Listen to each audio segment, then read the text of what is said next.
Hey, hey, hey, everybody. How's it going? We got the sound on this time, so we're all good. Welcome back. Chapter 39. And so, my boys, we got Free Fine in the chat, as well as Tyler. Howdy, everyone. All the usuals here.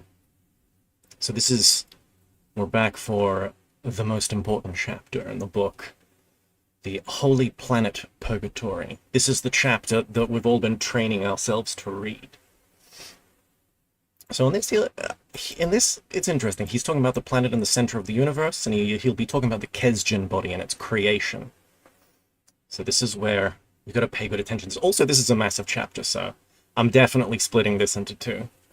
So we'll see how I feel once we get to the 2 hour mark, but we might just cut it off there and pick it up a week after next. Also, happy December, everybody. December 1st. Hope everyone's doing fine. Getting ready for Christmas. You can see I'm in my reds.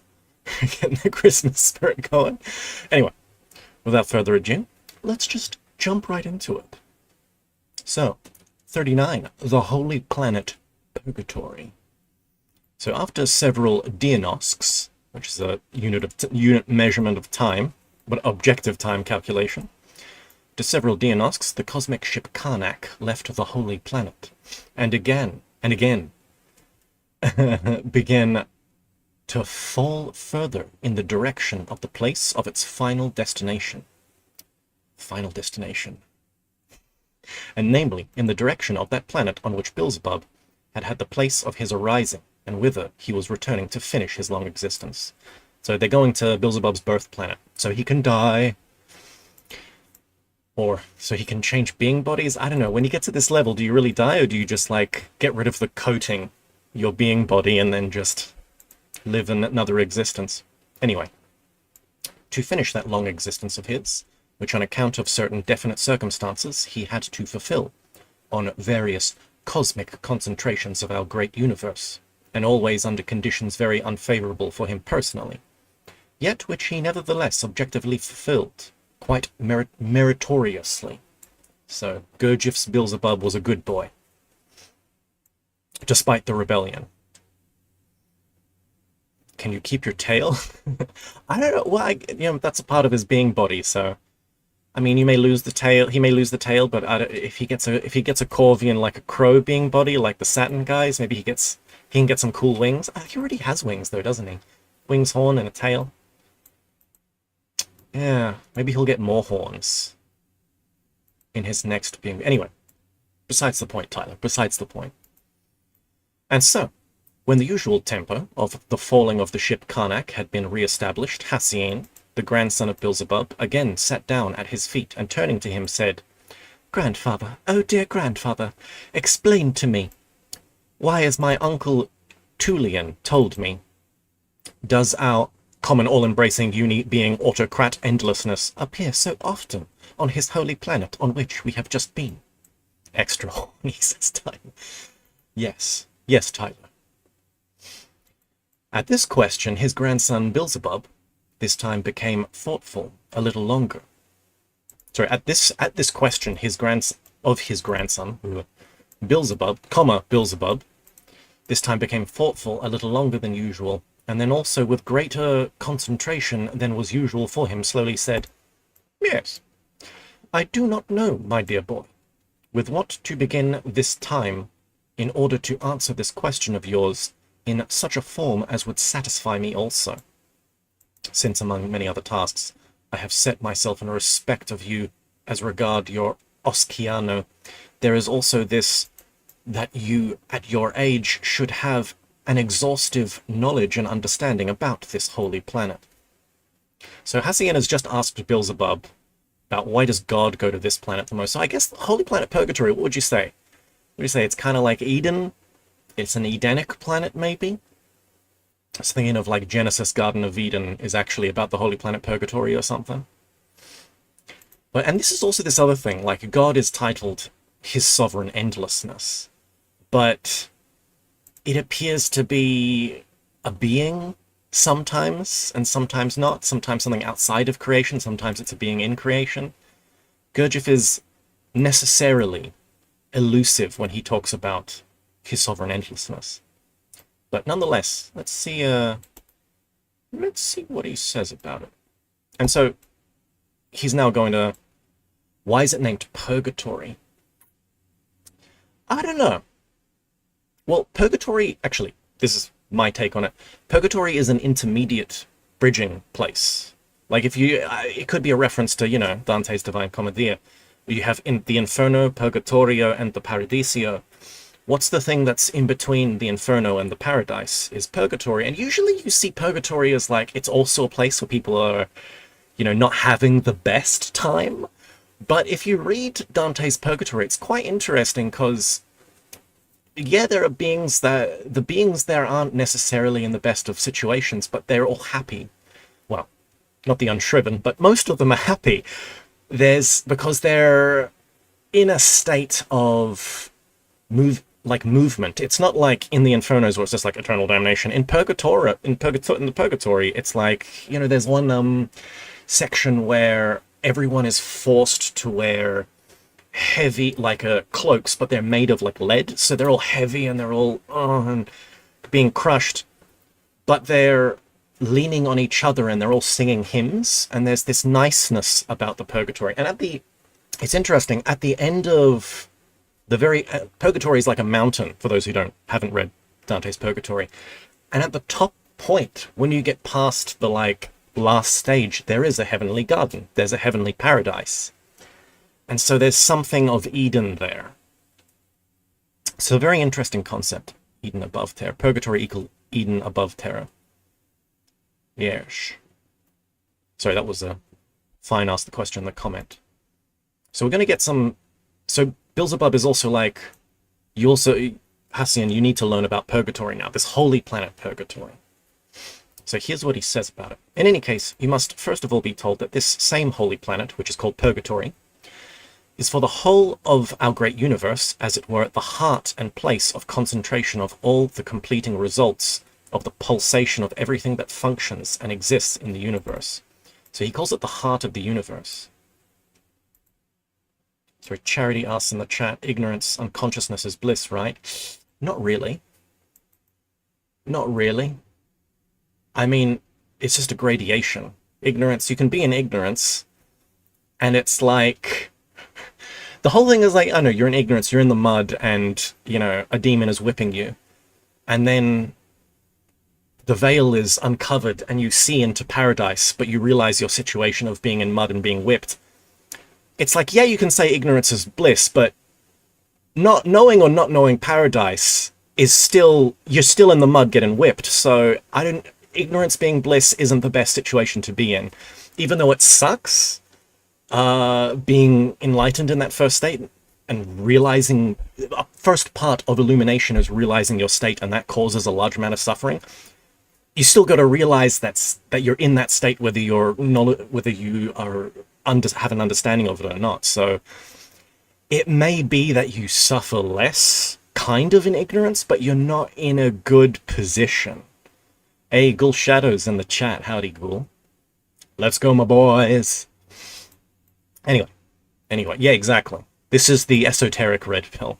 You need to unveil, rip off the veil of ignorance and see the situation that you're in, and then make some work to get out of it. And anyway, so this is interesting. So the planet Purgatory is the literal heart of the universe. So in the same way that ooh, hello, Dylan. Dylan's in the chat and he just dropped $5, or 555. As Gambler's Paradise is a pair of dice, snake eyes, Plutarch the Wealth Bringer. Thank you, Dylan, for your... He always drops a koan. I was being sarcastic, sorry. That was what I tend to think of. Yeah, okay. No problem, Charity. No problem. But yeah, anyone should read the Dante's Divine Comedy as well. There's lots of... there's a surprising amount of hermetic knowledge in there, despite the fact that, you know, he's bound by being in a Catholic paradigm, nonetheless. This is important. We gotta focus here. Focus up, guys. The planet Purgatory is the heart of the universe. So in the same way that our solar system has the sun as its heart beating, I guess, and you could say our galaxy, is a mass of all of these suns, all of these solar systems, and the galaxy itself has a heart, i.e. Sirius. potentially. Well, there's something that acts as the axis of our galaxy. So the universe has its axis, and that is the holy planet Purgatory.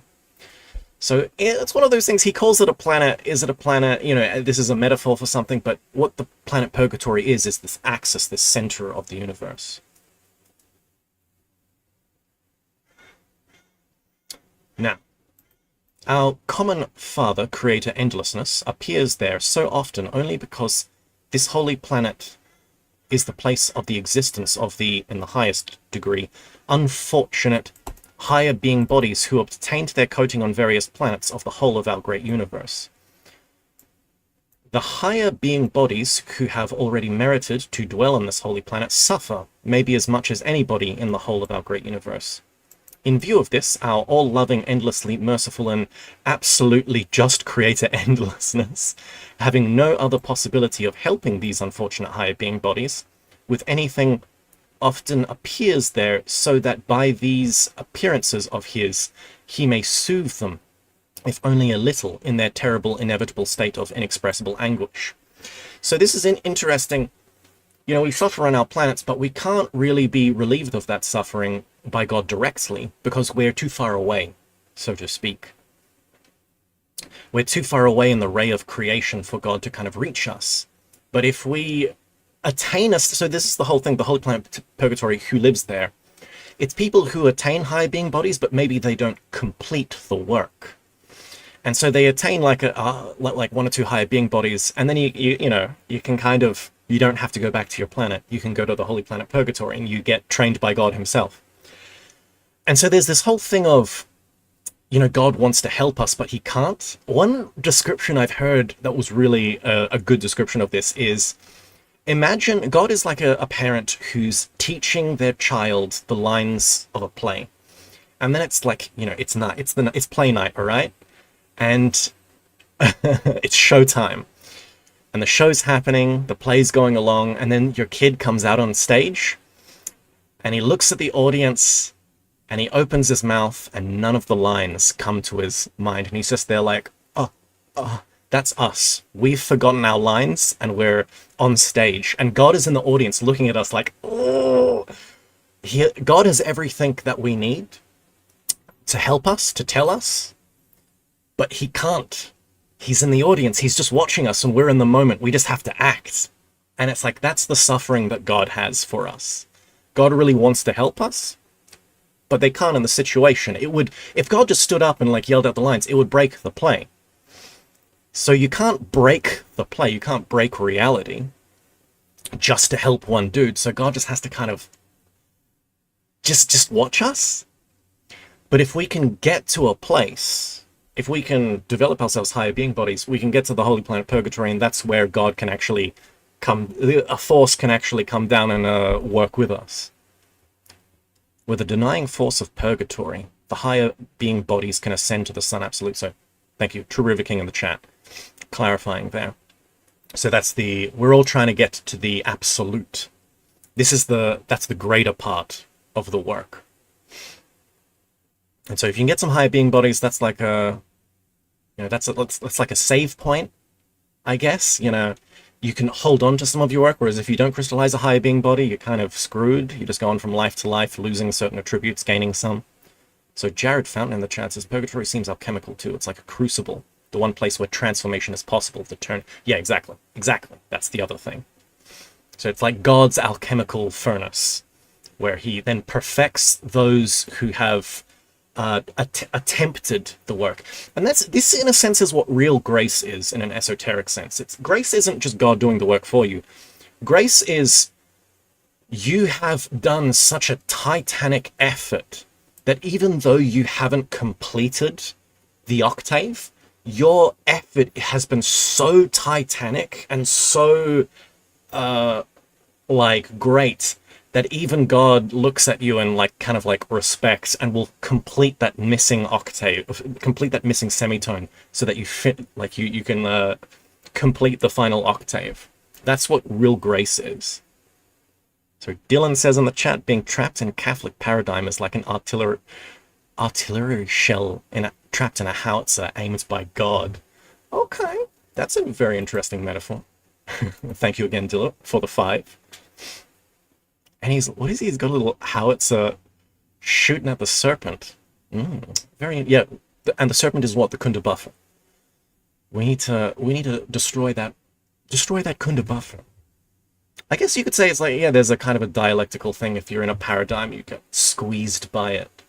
The whole thing about religions is they're for building people up, but a religion, a paradigm, a system like that is still something that will limit you once you reach a certain size.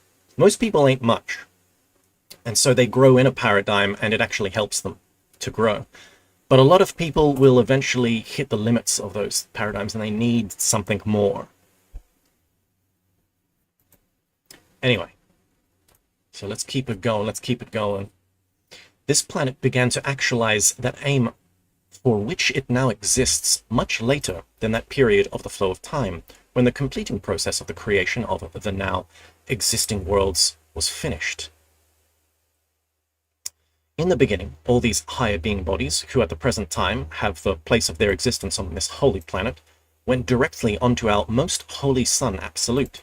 But later, when that all-universal calamity, which we call the Chute God Litanical period, very interesting, occurred in our great universe, then after this terrifying common cosmic calamity, similar higher being bodies who now dwell on this holy planet ceased to have the possibility of blending directly with our most holy sun absolute. Most holy sun absolute. Sorry, I forgot that. One of the second most there. So this is interesting. There used to be a period where, higher being bodies, and you could dwell on the sun and mix there freely. But then there was literally a cosmic calamity. There's something bad happened. It's a cosmic calamity. This is very interesting. Because this even goes beyond like the idea of a war in heaven. This is like something in like the ontological nature of reality itself just going wrong. Only after this Chute God Litanical period did the necessity appear for such a kind of general universal functioning, which this holy planet Purgatory actualizes at the present time. It was just from this time that the whole surface of this holy planet was correspondingly organized and adapted in such a way that these higher being bodies might have the place of their already unavoidable existence on it.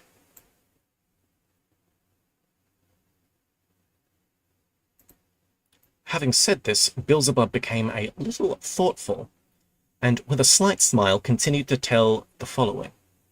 This holy planet is not only the center of the concentrations of the results of the functioning of all that exists, but it is also now the best, richest, and most beautiful of all planets of our universe. So the best stuff's there. It's literally a paradise where we have all that we need to do our work. It's overflowing.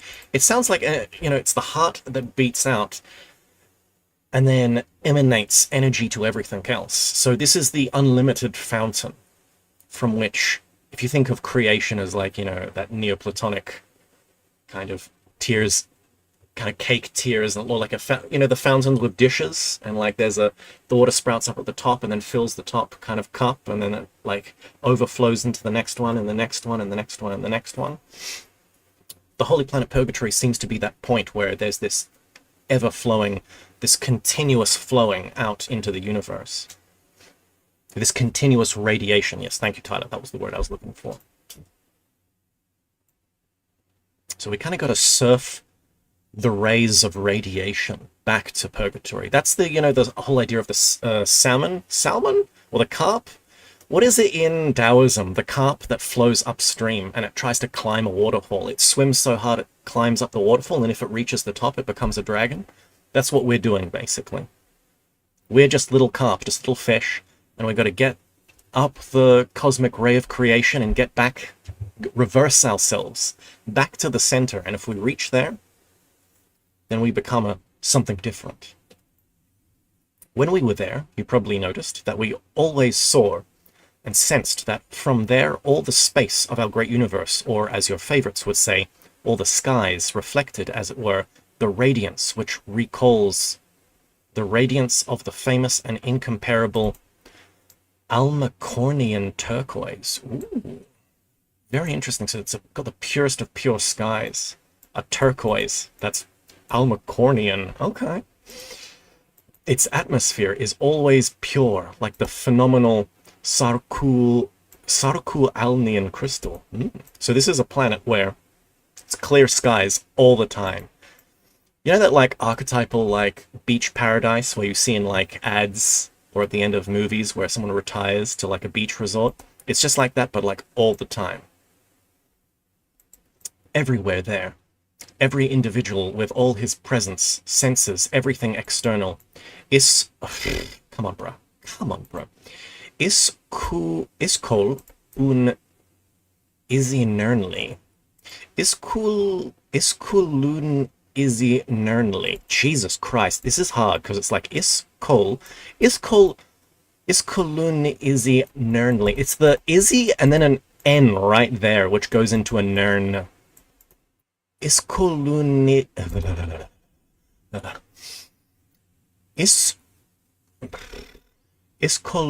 isinernly. Yeah, you know what? Moving on. I got that. That's fine. That's fine. I'm okay with that. Or as your favorites would say, blissfully, delightfully. Jesus Christ. Jesus. Come on, bro. Come on. God damn it, Gurdjieff. Anyway. On that planet, as the informed say, of springs alone, both mineral and fresh, which for purity and naturalness are unequaled on any other planet of our universe. There are about 10,000. 10. So what's going on? There are 10,000 springs. Purity and naturalness. Yes. Yes, he does. He has a way of writing impossible words. Oof. There, from the whole of our universe, are gathered the most beautiful and best songbirds, of which, as the informed also say, there are also about 12,000 species. So it's like, you know, once again, you get a little bit of everything here. And as for the surplanetary formations, such as flowers, fruits, berries, and all others of the same kind, words are inadequate. It can be said that there are collected and acclimatized there almost the whole flora, fauna, and fossilia from all the planets of our great universe. So, geez. It literally is a great garden. An eternal, great, flowing garden. Just, It's interesting because the way... You remember how Gurdjieff started talking about the creation of, like, religion in the early chapters? And he talks about how they would just say, yeah, there's two islands off the coast of where we live, and one's called heaven, one's called hell. It's like he's doing the same thing, but with planets. It's like you live on a planet, but there are other planets in the universe, and there's one called, like, you know, this holy planet Purgatory, which is like an Eden, and then there are like those 4 planets where Hasnamusians get sent. And they're like hells. But he's doing a very similar thing here. So is this holy planet Purgatory, is it a real planet, or is it a something else? So everywhere on this whole planet in corresponding gorges are convenient caves of all kinds of interior form, made partly by nature herself and partly artificially, with striking views from their entrances, and in these caves there exists everything that can be required for a blissful, tranquil existence, with the complete absence of any essence anxiety. Forget about paying rent.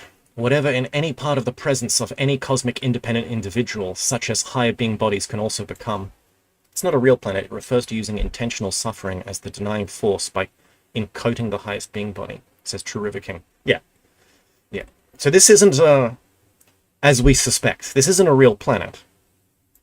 But it's a metaphor for something we use. It's not a real planet. It's referring to the intentional suffering. That's interesting. So let's go on. Let's see what he says. Let's see. He's still going through his description.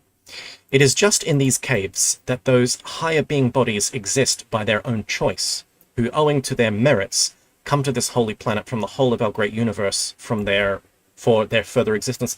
It's very similar as well in some sects of Buddhism. They talk about, like, if you don't reach supreme enlightenment, you can still reach this level where you don't go to nirvana per se. There are these different paradises, and there's one paradise where you go to and people are doing the work, and in fact you're assured supreme enlightenment, but because you're in paradise there's just not much suffering, so it just takes billions and billions of eons to reach supreme enlightenment. But once you reach there, it's certain. And so it's almost like, you get to, it's kind of, there's an echo of that in this. It's like you gain higher being bodies, but you don't complete the final thing. So you go to planet Purgatory, and then you're in this paradise where you still continue the work.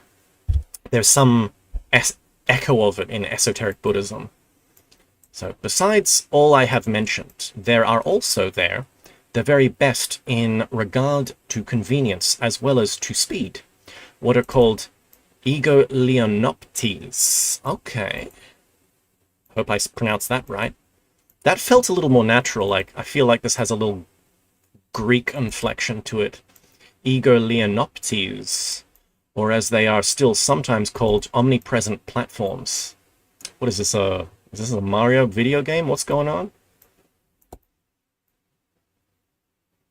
Oh, omnipresent platforms. No, like literally, these are like Super Mario platforms that just zip around everywhere, and you just go on them, and you just think about where you want to go, and they just take you there. That's awesome. Bro. Okay. These ego leonoptes freely move in all directions in the atmosphere of the planet at any desired speed, even at the speed in which the second-degree suns of our universe fall.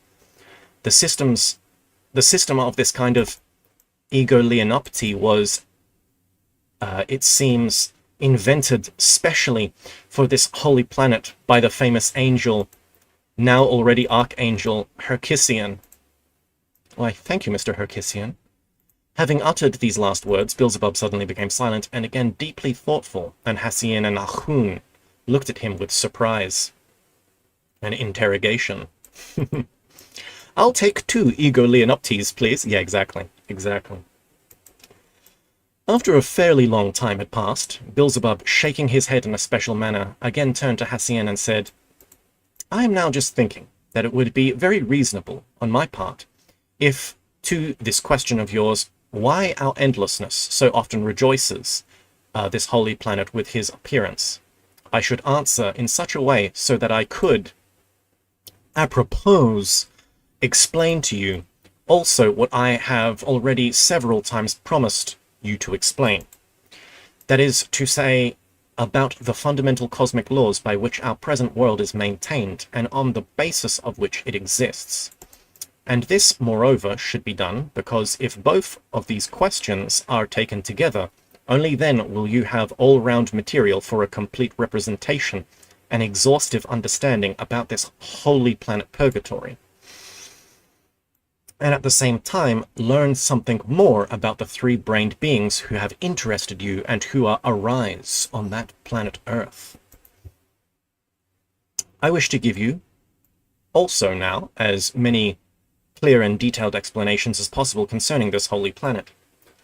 As soon or later, you will have to know about this because every responsible 3-brained being of our universe, irrespective of the nature of the causes and place of his arising, and also of the form of his exterior coating, will ultimately have to learn about everything concerning this holy planet. Because every responsible... Okay, so no matter who you are, where you are in the universe, every 3-brained being that's coating higher being bodies has to become educated about this. In other words, if you're doing the work, you have to understand or gain some kind of understanding about the center of the universe or the axis for the entirety of creation. And he must know all this in order to strive to exist in that direction, which corresponds just to the aim and sense of existence, which striving is the objective lot of every 3-brained being, in whom, whatever the causes might be, the germ arises for the coating of a higher being body. And so, my boy... Well, no, it's a... And so, my boy. There's got a little pause in there. First of all, I must once more, and in greater detail, repeat that our endlessness was forced to create the whole world, which now exists at the present time. In the beginning, when nothing yet existed, and when the whole of our universe was empty, endless space with the presence of only the prime source cosmic substance, ether okrilno, our present most great and most holy Sun Absolute existed alone in all this empty space. And it was on this, then, sole cosmic concentration that our uni-being creator, with his cherubim and seraphim, had the place of his most glorious being. So this is, once again, a creation story of contradictions. It's like there was nothing except for a huge expanse of ether. And it's like it was just God and him and his cherubims and seraphims. So it's like, you know, what's one thing, what's nothingness? It's very interesting. I feel like, or what makes sense to me, you know, there are some echoes of, not necessarily, well, it is Kabbalah, but the way they talk about the absolute in Kabbalah with the three layers of nothingness or abstract space, the Ein Sof and Ein Sof Eir. So it's like the wheel. The absolute is what it is, a wheel or a circle, which has no circumference, or its circumference is, what is it? Its center is everywhere and it has no circumference. So it's just this expanse that just is limitless. Cosmogonic story time. Exactly, Tyler, exactly. But in Kabbalistic, what do you call it, cosmology, at least in Lurianic Kabbalah, they talk about creation not as an emanation, but as a retraction, what do you call it? They use the term tzimtzum. And so it's like there's this limitlessness, and what happens is a space is created in that limitlessness, like an emptiness is created. So God withdraws from a place so that there's an actual emptiness. And then in that actual emptiness, he then pours into that and then creates. And so God here is this Holy Sun Absolute, this monad that consumes everything.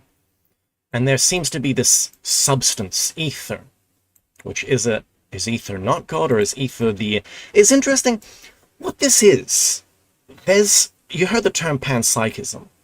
A pluralistic monad is a good term. Panpsychism and also panvitalism. It's like there's something of this going on at the same time, but it's hard to describe. So the ether, or concepts of the ether, is panvitalism, but then you have this Holy Sun Absolute, which is everything, and it's kind of like this idealism, this panpsychism, overlaid on top of a panvitalism. Anyway, let's keep going. Let's see what he says. Let's go through what he actually talks about. Peaceful Warrior in the chat says greetings. Howdy, Peaceful. It was just during this same period of the flow of time that there came to our Creator All-Maintainer the forced need to create our present megalocosmos, i.e. our world. So Gurdjieff later on has a system of 7 cosmoses, but he doesn't use them here. He just says megalocosmos, which means everything. So this is interesting. So this could be, when he talks about the 7 cosmoses, I'm gonna trip my balls. Pretty sure it's protocosmos, aeocosmos, macrocosmos. Is it deuterocosmos, mesocosmos? Microcosmos and then tritocosmos? I always get mixed up. Which one's with deuterocosmos and mesocosmos? Which one comes first? I always get messed up there. But there are these 7 cosmoses, and it's like you can see all of the cosmoses except for the end twos. The tritocosmos, the tritocosmos is the moon, but it's also, you could say, the internal abyss of people. But the highest one is the one that you really don't see, the protocosmos, which is that beating heart that then emanates everything.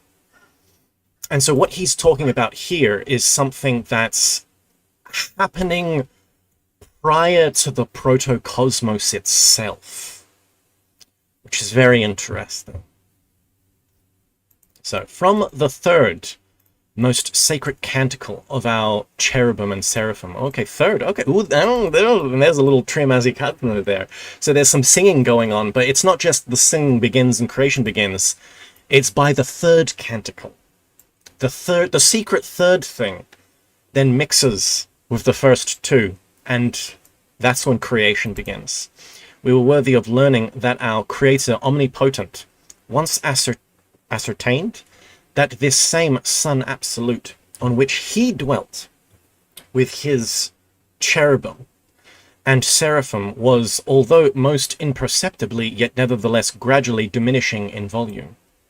So this is interesting. So in the expanse of nothingness, of unlimited ether acrylno, was this Holy Sun Absolute with our sovereign endlessness creator, but the Sun Absolute is diminishing. The Absolute is shrinking. How can this be? This is something very interesting, and it's shrinking. Why? Because of time. It's diminishing. Well, we'll find out why it's diminishing.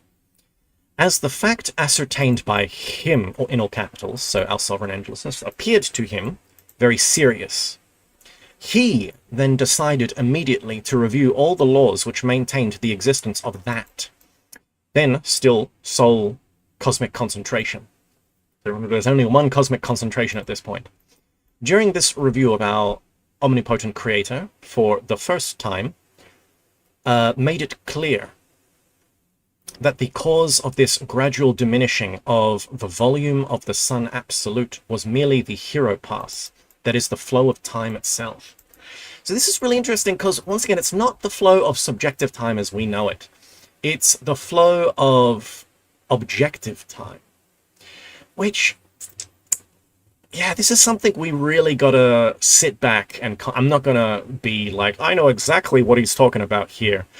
But it seems there's this idea I've been having in my head about, you know, monism versus kind of pluralism. And it's this whole thing, you know, is reality in a flux and is there constant change? Or is Parmenides right and it's just being, bro? And, you know, movement, that's just an illusion, son. Like, who's right? Who's right? And one idea that you could kind of get in your mind is, imagine a giant planet, but the planet is just an orb of water. Like that planet, if you looked at it from the absolute perspective, just looked at it as one thing, you know, it's just a drop of water. Nothing gets added to it. Nothing gets extracted from it. It doesn't change. There's no change on it that happens to it, really. It's just one thing, and it never changes as one thing. But if you take that planet from the perspective of being on its surface, or if you could walk on water, just imagine you're a person walking on water, and you're on, like, the surface, or the film, the watery film, the top of the water, what would it look like? Well, it's just this expansive ocean, but if you have movement, if you have waves, what does it look like? Well, then it looks like constant flux, and no two waves are ever the same. No two waves are unique, but also all of the waves are made of one substance. All of the waves are kind of one thing. One wave ends and another one begins, and you can kind of start to see a causal connection between the waves, but also it's really all one and nothing change. And if you can look at it from an absolute view, and it's just one planet, one thing, there's no change. But if you look at it from the individual view, there's this constant flux. And what, in this case, then, is the wind, is what I'm getting at. The wind is time itself. Time is to being what wind is to water. It creates a wave, which is then the individual. I don't know if that made sense at all, but there's some contemplation in here where he's talking about this ocean, this endlessness, and this planet, this Holy Sun Absolute, which is diminishing because of time. And it's like, what? But this is before existence. This is, how can we talk about, you know, what is it being? And he's trying to get us, well, this is really abstract contemplation here, but so I'm not like gonna say that's the answer or I have the answer, but that's where my contemplation has gone, and whenever I kind of read this. Anyway, let's keep going forward and see what he says. See where he's going, or see where he's leading us.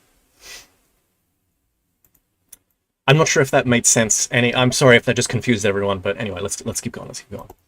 So, thereupon, our endlessness became thoughtful, for in his divine deliberations, he became clearly aware that if this hero pass should so continue to diminish the volume of the Sun Absolute, then sooner or later it would ultimately bring about the complete destruction of this sole place of his being.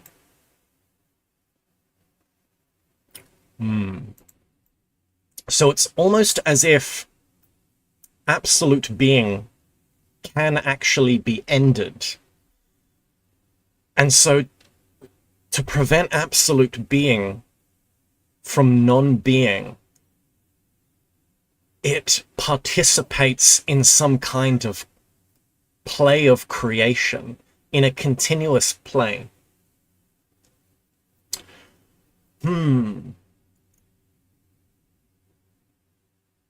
Oh, Tyler just read in Meditation of the Tara about this concept. Exactly. It also makes me want to read, like, because he mentions that as well, but he kind of gets that concept from Henri Bergson, so I really want to get... This is the split with, like, philosophers, which is why I kind of want to read that lineage, the Bergson, Husserl, Heidegger lineage. Because, yeah, like, once again, Freud talked psychoanalysis. Freud mentioned the subconsciousness, and everyone realized, oh, there's this bifurcation. There is a subconsciousness to our consciousness. But Bergson kind of just talked about the consciousness as it is. Like, he has this whole philosophy of matter and memory. But he's also pro-free will, like time and eternity.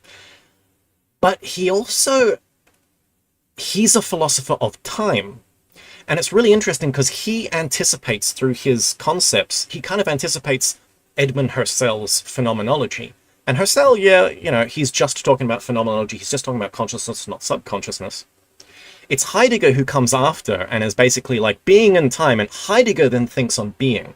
Like, Heidegger is the only other philosopher besides Parmenides who takes the question of being seriously. So you have these two people on either side of Husserl. Bergson before Husserl, who talks about time, and Heidegger after Husserl, who talks about being itself.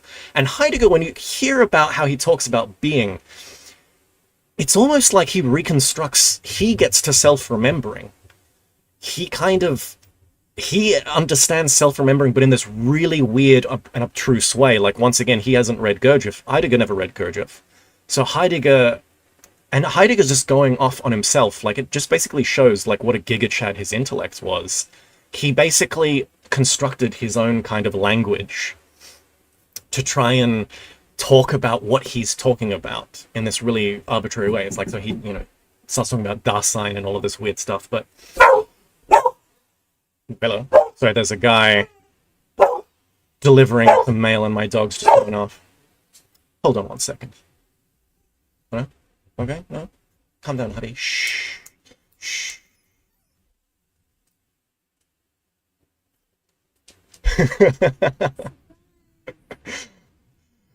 Anyway. Yes, exactly. Now, what was I talking about? Yeah.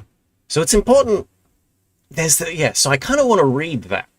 I kind of want to read that lineage to, you know, get what they say, the Bergson, Husserl, Heidegger kind of pipeline, and then kind of come back to Gurdjieff and then, like, see what he says and to kind of re-clarify those things, get that together. Anyway, I'm just went off a whole tangent there. And so, my boy, in view of this, our endlessness was then just compelled to take certain corresponding measures, so that from this hero pass, the destruction of our most holy Son Absolute could not eventually occur. Further again, from the sacred canticle of our cherubim and seraphim, but this time, the fifth sacred canticle. Okay. So remember, there's like 7. There's the law of 7 happening here. So from the sacred canticle of our cherubim. So something happened in the third, that creation happened, but in the fifth, something happened. We were worthy of learning that after this divine ascertainment of our endlessness, devoted himself entirely to finding a possibility of averting such an inevitable end, which had to occur according to the lawful commands of the merciless Hieropass. And that after his long divine deliberations, he decided to create our present existing megalocosmos. So once again, he talks about megalocosmos as just this all-encompassing concept of all of the cosmoses. But he has this, that protocosmos, which then births the Aeocosmos. It seems like the protocosmos in it, the Aeocosmos what contains many universes. And then the macrocosmos is a universe. And then you have a deuterocosmos, which is a galaxy. And then is it mesocosmos is a galaxy and deuterocosmos is a solar system? And then so microcosmos is the individual themselves, and then you have the tritocosmos, which is the abyss, really, or the levels of the tritocosmos. And it's interesting. So we have the other canticles as well. I wonder if the canticles are going down the cosmoses, but you have to know this already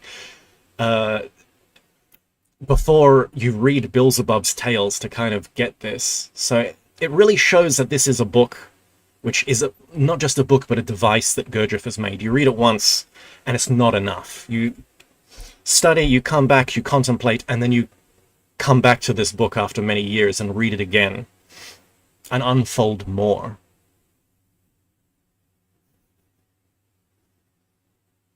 Jesus, Dylan, you got a lot of cashola there. Just throwing it around. Anyway, in order that you may more clearly understand how our endlessness decided to attain immunity from the maleficent action of the merciless Hieropas, and of course how he ultimately actualized it all, you must first of all know that before this, the Most Holy Son Absolute was maintained and existed on the basis of the system called auto-egocrat, i.e. on the principle according to which the inner forces which maintained the existence of this cosmic concentration had an independent functioning, not depending on any forces proceeding from outside, and which were based also on those two fundamental cosmic sacred laws, by which at the present time also the whole of our present megalocosmos is maintained, and on the basis of which it exists, and namely on the basis of those two fundamental primordial sacred cosmic laws. Take a shot. Called the sacred heptaparaparshinok and a sacred trimazikazno. Most Holy Son Absolute. So this is interesting. So most Holy Son Absolute, before creation, it wasn't the Trogo auto-egocrat, it was just the auto-egocrat, because there was nothing else to emanate to. It has forces inside it which functioned just via the internal nature of itself. Which is why, when we begin our work, what do? We close ourselves off, and we make ourselves like the Son Absolute when it was just the Absolute. We hold our forces inwards so that they're not influenced by anything exterior. And so it sounds like the two fundamental laws, the heptaparaparshinok and trimazikazno, they were working simultaneously, or they were one law when it was just within the Absolute. But now they work independently, and, well, the heptaparaparshinok has some missing octaves in reality. Not in reality. In creation, there are some missing octaves, so we can't just will ourselves into the Absolute. Well, eventually we do, I guess. But there's some kind of work we need to do to fill in those missing octaves.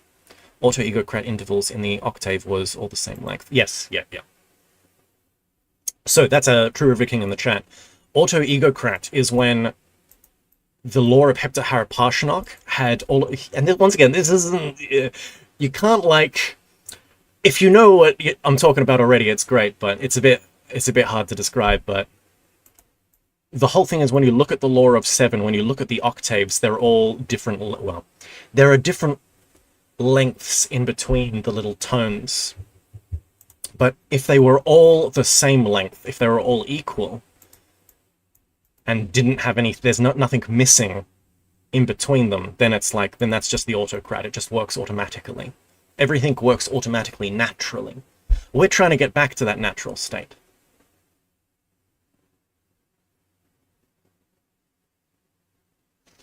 Okay. About both of these fundamental cosmic primordial sacred laws, I have already once told you a little. Now, however, I shall try to explain to you about them in a rather more detail. The first of these fundamental primordial cosmic sacred laws, namely the law of heptaparaparsana, present-day objective cosmic science, by the way, formulates in the following words. The line of the flow of forces constantly deflecting according to the law and uniting again at its ends. This sacred primordial cosmic law has 7 deflections, or as it is still otherwise said, 7 centers of gravity. And the distance between each 2 of these deflections, or centers of gravity, is called a stopinder of the sacred heptaparaparsana. So we have, imagine, the notes, do, re, mi, fa, sol, la, si. All of those, what do you call them, notes, tones? This is where my language breaks down. I need to get more into music theory. Those notes are the 7 centers of gravity, and in between them are called stopinders. And these stopinders vary in length. Anyway, let's just keep going. This law, passing through everything newly arising and everything existing, always makes its completing process with its 7 stopinders.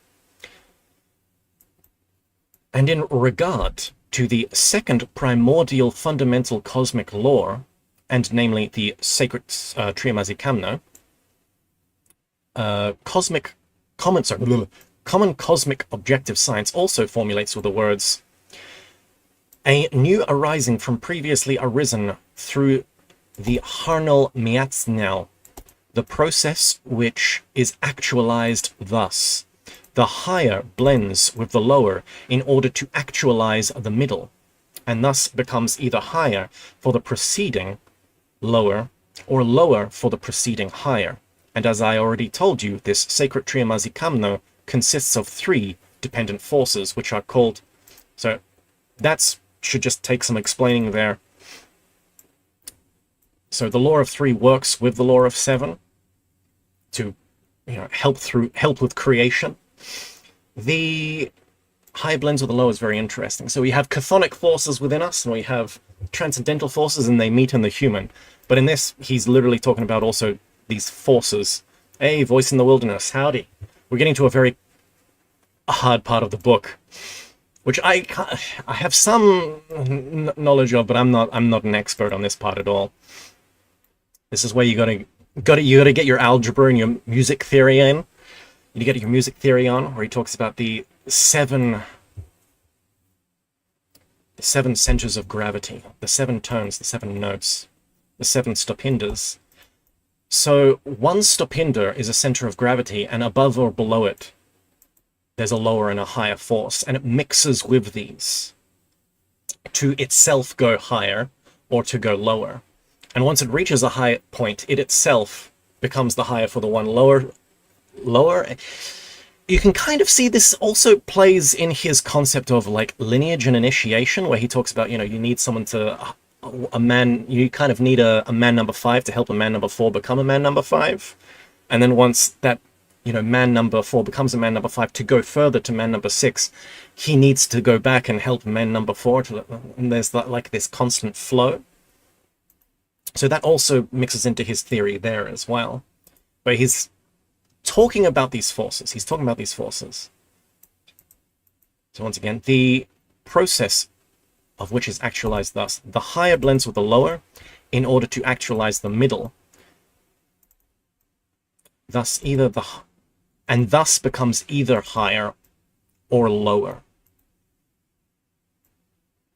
So higher forces and lower forces blend to create us, and we can choose whether we want to ascend to a higher octave. Well, we can consciously work for a higher octave within ourselves, or we can just go lower. It doesn't really matter.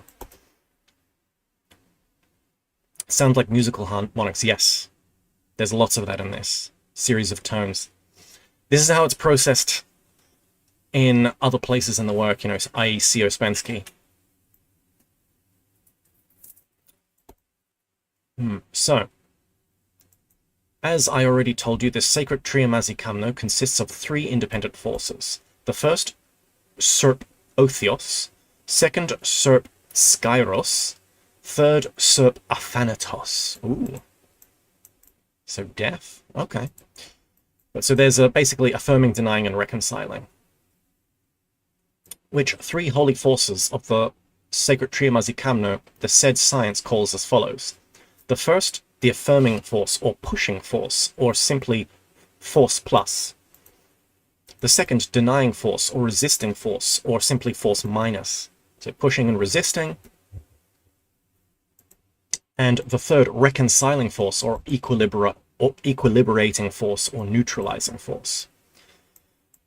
At this place of my explanations concerning chiefly the fundamental laws of world creation and world maintenance, it is interesting to notice, by the way, so Father, Son, Holy Ghost, so the three primary forces from Taoism. I don't know if you can put the three gunas in there as well. Some people do, some people don't, but it's the Holy Trinity, baby. Let's go. So these are the fundamental laws of world creation and world maintenance. It is interesting to notice, by the way, that the three-brained beings of this planet, which has taken your fancy, already began at that period when the consequences of the properties of the organ Kundabuffa are not yet crystallized in their common presences. To be aware of these three holy forces of the sacred Triamazikamno, and named them, yes, the first, God the Father, God the Son, and God the Holy Ghost. So this is Gurdjieff's esoteric Christianity coming out here. Ever play musical chairs? Good game. Big lessons. When the music and magic stops, better cover your ass, says Dylan. Very funny, Dylan. Very funny. And in various cases, expressed the hidden meanings of them, and also their longing to have a beneficent effect from them for their own individuality by the following prayers. So this is interesting. God the Father is the affirming.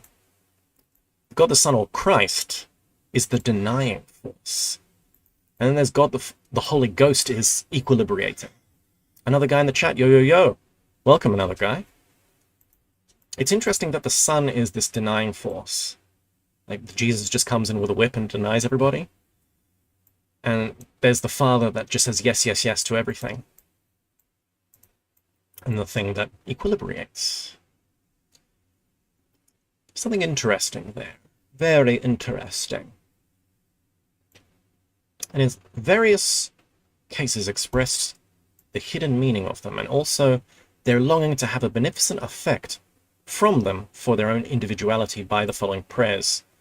Sources of divine rejoicings, revolts, and sufferings. Wholly affirming, wholly denying, wholly reconciling, transubstantiate in me for my being, or holy God, holy firm, holy immortal, have mercy on us. Very interesting, holy firm. So it's denying as passive force, which is interesting because it's the feminine, which is Christ is the feminine, is a feminine kind of force if you think about it. But if you think about the Tarot, then you have 1, 2, and 3, which is the magician as the active force, the affirming force. And then what do you have as the passive force is the priestess. Sophia is the passive force, really. Christ is as Sophia. Something very interesting there. And then, of course, the Holy Ghost, the Holy Spirit, as that reconciling force between the two. And he's giving us some of his prayers here. Now, my boy, listen further, very attentively. And so, in the beginning, as I have already told you, our most holy Son absolute was maintained by the help of these two primordial sacred laws. But then these primordial laws functioned independently without the help of any forces whatsoever coming from outside. And this system was still called only the auto-egocrat. And so, our all-maintaining endlessness. So this is interesting because what was I just said there, Christ is Sophia. And so what's the thing in Gnostic myth where Sophia creates the demiurge? So it's the Sophia, which is the passive force, becomes an active force by itself and creates something, which is the demiurge. Which the demiurge is something that gets created. I'm just thinking about Gnostic cosmology overlaid into this. Something very interesting there. Anyway.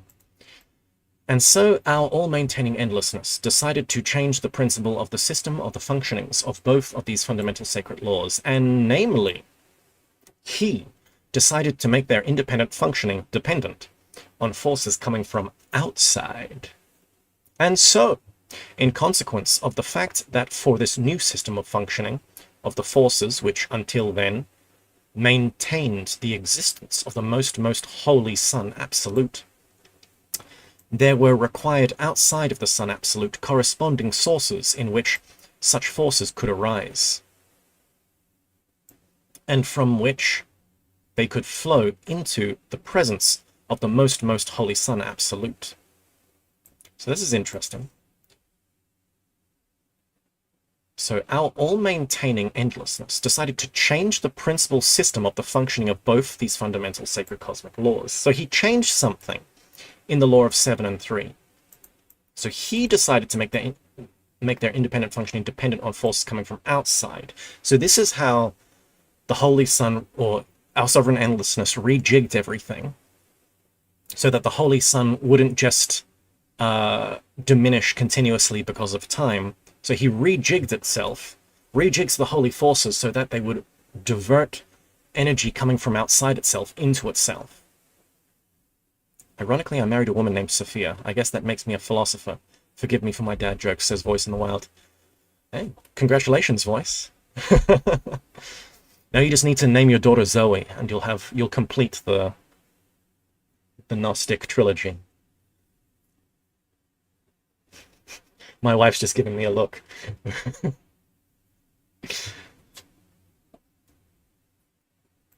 And so, honey, please. And so, in consequence of the fact that for this new system of functioning of the forces which until then maintained the existence of the most holy Sun Absolute, they were required outside of the Sun, so absolute corresponding sources in which such forces could arise, from which they could flow into the presence of the most holy Sun Absolute. So this is really interesting. So it seems like the cosmology that Gurdjieff is going for is, oh, Tyler says, hello, wife. Tyler says hi. Well, she's just waving back. She's waving to you guys now. Oh, Voice of the Wilderness says, if I'm lucky to have daughters, we may consider Zoe or Athena. Athena, pretty based. It's a strong one there. What was I talking about? Yeah, so it seems like what Gurdjieff is going for with this cosmology here. It's weird when he says absolute, because absolute is supposed to contain everything, bro. It's supposed to be like an all. But actually, no, it's even beyond that. It's even beyond something weird. Like, you know, we've all read the Kybalion, right? Where he talks about the all and all contains everything. But the concept of the all still doesn't contain everything, because within the all just contains everything that is. But within an all doesn't contain its negation, which is all that is not. So if you have everything that is an affirmation and everything that isn't, the reconciliation of that into a totality is then an absolute. So the absolute is something beyond all, because it contains within the all its negation. That's a little Hegelian there for you. I'm not sure if that made sense. But I'm just critiquing his use of absolute here. Because it's like, if there's the absolute sun, then there's nothing outside of it. You know what I'm saying, boys? You know what I'm saying? Anyway, I'm not going to knock Gurdjieff for using the word absolute here, but nonetheless, in his cosmology, there seems to be this absolute. And outside of it is this expansive ether-acrylno, which goes on forever. So it seems like within the ether, so it seems like there's something eternal. And then there's this ocean of ether. So there's some eternal principle, and then there's this writhing sea of pan-vital current. And the absolute does something to the chaos and orders it. The Logos orders chaos, and out of chaos comes creation. And things happen within creation, which the sun then uses the law of 7 and 3 to pull into itself. And what does it pull into itself? People, or i.e., consciousnesses that have created higher being bodies enter the absolute and begin to play within the absolute. And that brings more into the absolute, so the absolute no longer diminishes, it actually increases. So there's this, I know it's weird then, because then the thing that's eternal and unchanging changes, bro. What's going on here? Parmenides would be having a fit. But this is the concept that Gurdjieff is basically going with. There's some kind of weird eternalism, which is also a dualism, and eternity is playing with temporal reality, and temporal reality is feeding eternally, so it can change and evolve eternally. Are you guys getting where I'm coming from here? This seems to be Gurdjieff's cosmology. This is why it's so important. This is what Gurdjieff is up to. So, this is why this chapter is so freaking hard. Okay. Our almighty endlessness was just then compelled. And so, yeah, if we think about that, sorry to just keep harping on this point, like, what is this ether? What is this absolute? In Vedantic philosophy, what do they talk about? They talk about everything being one, right? Because they're monists. And how do they describe that? One of the examples they use is really good. They say they get a glass of water with ice in it, and they say, "What is this?" You know, and you say glass of water, and you say, "What's in the water?" And they'll say, "What's floating in the water?" And you say, "Ice," and they say, "Wrong. What's floating in the water is water. It's just that what you call ice is water that has a different modality. And so because it's in a different mode of being, it has different attributes. You know, it's cold, it's freezing, it's a solid, it's not a liquid. But it's basically the same thing. And, you know, water can take another modality, it can take gas, you know. And so the whole kind of thing is there's this ether, this prima materia, and the logos, the eternal thing, does something to the ether, or does something to this prime substance, and that prime substance then has many different variations. And so the different variations are subtler, some are denser. We're in this densest part. But any other concept, like, so the theosophical concepts of like the different dimensions overlaid on top of each other, that's all these dimensions are. They're just different refinements of this prime substance that all interact and overlay on top of each other without confusion. But in the end, in an absolute sense, there aren't really multiple dimensions. There's just one dimension, one world, one cosmos, one nature. There is a super nature, and parts of that nature are occulted to us. So it's just different parts of the same thing in different modalities.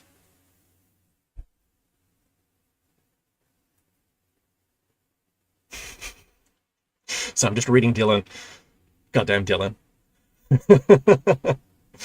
Yes, exactly. That's exactly it. So I don't know if you can use that description, Dylan. I don't know if it's like a Pop-Tart. You got the frosting, and then you got the tart itself, and then you got the jam on the inside. The jam is the essence. I don't know if I can use a Pop-Tart as the reference for the universe, man. Maybe it's like the jelly on the inside is the sun absolute. And then, like, I don't know, no, I can't do it. I can't do the Pop-Tart analogy, Dylan. It's not working. It's not working. Fine in the chat says, separation of an absolute invokes the idea of division, but partitioning infinity multiples and scale without increasing its infinite cardinality, like, that's Cantor. He was put in a... Oh, really? Did Cantor go insane? God damn. But yeah, Georg Cantor and his concept of different types of infinity is also important. Like, if no one's heard of that, just go look that up real quick. That's actually, I really like Georg Cantor's take on infinity. I think he's good. I think that's because he explains it really well. Really quickly, for those who don't know, like, you know, you can have things that are infinite, you can have different types of infinity, but different infinities can be larger than another. So you have numbers that go from 1, 2, 3, 4, 5, 6, 7, 8, 9, and they go off into infinity, sure. But if you say just prime numbers, you know, 1, 3, 7, blah, blah, and you go off into infinity, that's also infinity. There's an infinite amount of prime numbers. But there are less numbers in the infinity of prime numbers than there are in the infinity of just numbers. And so you can also have other infinities, like an infinity of even numbers and an infinity of odd numbers, which are infinities that are completely different and never connect. No matter how far you go off into the infinity of even numbers, you'll never find an uneven number. And in an infinity of uneven numbers, you'll never find an even number. But they're both infinite, and yet they never connect. And it's like, there's this idea of different infinities. It's Georg Cantor... And so I'm not sure, I don't know why he went crazy, and I'm not sure, I'm not sure where he like went with that, but the premise of different types of infinities are also, it's very interesting, because that can also help your mind kind of contemplate and grasp, like, you know, what are these different dimensions that are made of one substance, but then sometimes they connect, sometimes they don't, we see into some, you know, we have to awaken into others, what's going on? Close, haha, numbers versus whole numbers is an example. We think kind of. Oh, okay. I'm just completely wrong. Yeah, I gotta look up. It looks like I gotta review Georg Cantor or Georg Cantor. I get people's names wrong. I think Henry Bergson is actually Henri Bergson because he's French, but I just call him Henry because that's how it looks.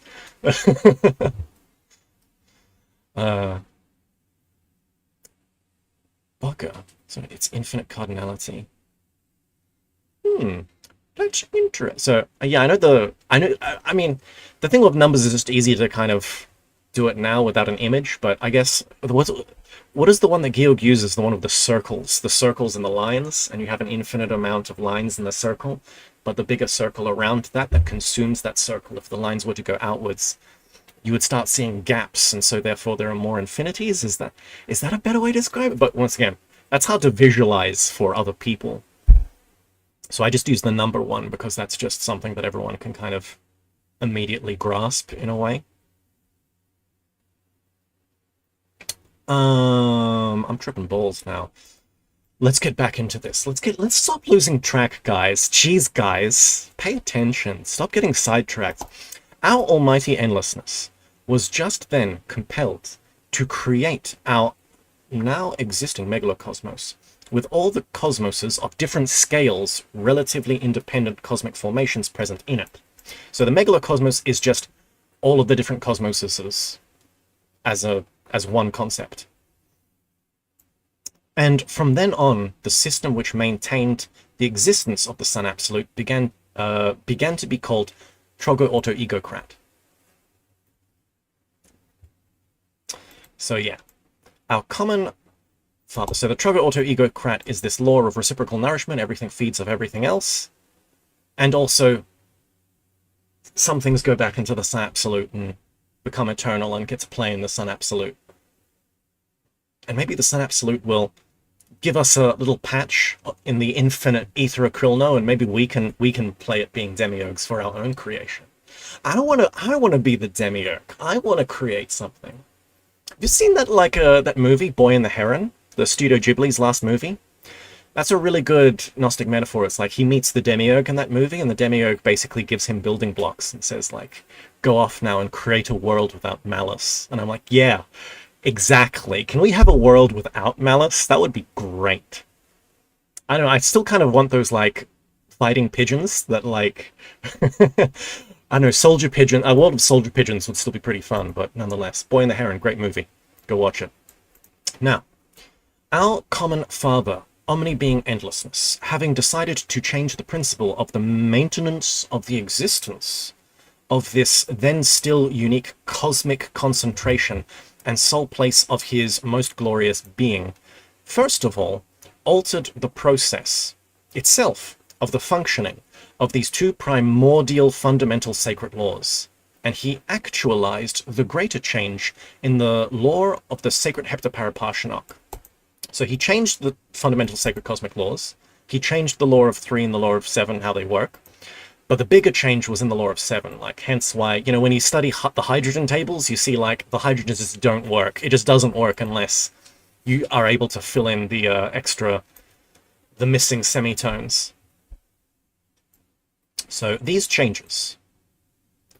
Ooh, Tyler says, that's how the Wheel of... Time series ends. The demiurge tempts the MC with building his own existence. Bang over. God damn. You see, that's something I've always put off. My wife bought me the first book, and I still haven't read it, but it's like, I really want to read that one day. Wheel of Time series. I heard it's a big commitment, but we'll see. We'll see. I'll get there eventually, guys. I'll get there eventually. These changes in... you see, when I was a kid, my friends started reading Sword of Truth series, and I was like, I want to... You know, so I read that with them, and you know what? I enjoyed the Sword of Truth series as a 14-year-old boy who listened to, like, Linkin Park. But as an adult, I never want to read that series again, because I know I'm just going to read it and be like, this is shit. Why did I like this? Oh, God. But yeah, I wish I read Wheel of Time instead of Sword of Truth. No offense, Richard Ralph fans in the chat. Anyway, these changes in the... I have fond memories of it, but it's with a heavily tinted nostalgia. Sorry, Sword of Truth fans. These changes in the functioning of the sacred heptaparaparshinok consisted in this, that in 3 of its stupendous, hit my pop filter, our sovereign endlessness, altered the what are called subjective actions, which had been... Where are you from, my guy? I am not doxing myself. Sorry, voices in the chat asked me where I'm from and dropped $5. I'm sorry, $5 is not enough to dox myself. Drop a couple of hundred and I'll give you my address. Yeah, exactly. He altered the what are called subjective actions, which had been until then in the Stopinders. Where do you think I'm from, voice? Where do you think I'm from? What aura am I giving off? What aura do I give off? In this respect, that in one he lengthened the lore, confirmable successiveness, shortened it in another, and in a third disharmonized it. Ooh, interesting, very interesting.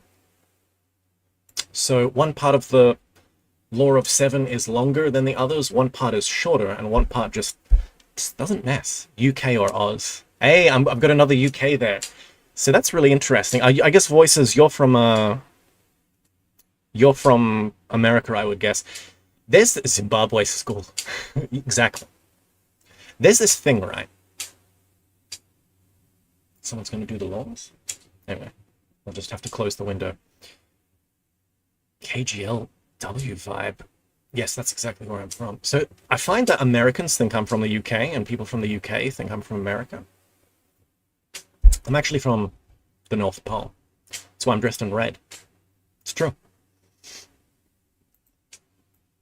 He altered although every time I meet an Irish person, they always think I'm Canadian. He altered the what are called subjective actions.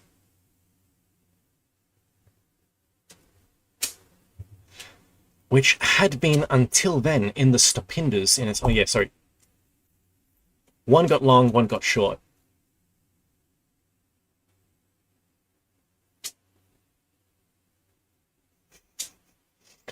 And namely, with the purpose of providing the requisite inherency for receiving, for its functioning, the automatic affluence of all forces which were near.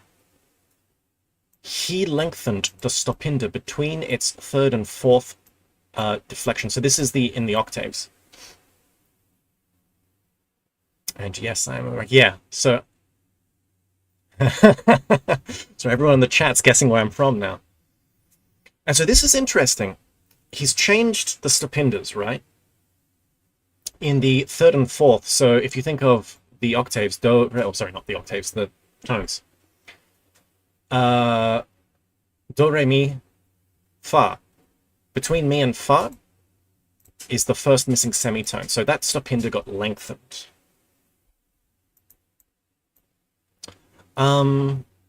Sorry, I have to like visualize this as I talk about it. Chat's trying to distract me.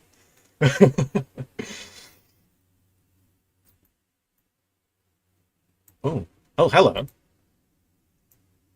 Dylan in the chat. Dylan, you just dropping money. Egyptians thought 42 was the big deal. Gutenberg Bible had 42 lines. The Sutra of 42 sections is a Buddhist scripture. 42 months. The beast will hold dominion over the earth. Also, also, are you Australian, like near Melbourne? The answer is no. I'm sorry, Dylan. I'm sorry.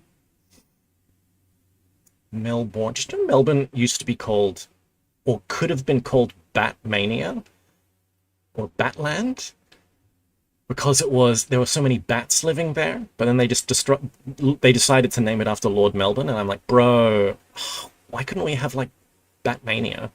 That would have been great. The world has been deprived of Batland because of Lord Melbourne. What an ass. But thank you for the money, Dylan. Nonetheless, Jesus Christ. Egyptians thought 42 was a big deal. I really want to read the 42 Negative Confessions of Kemsenef. I got to go through. I keep on forgetting to look that up. Anyway.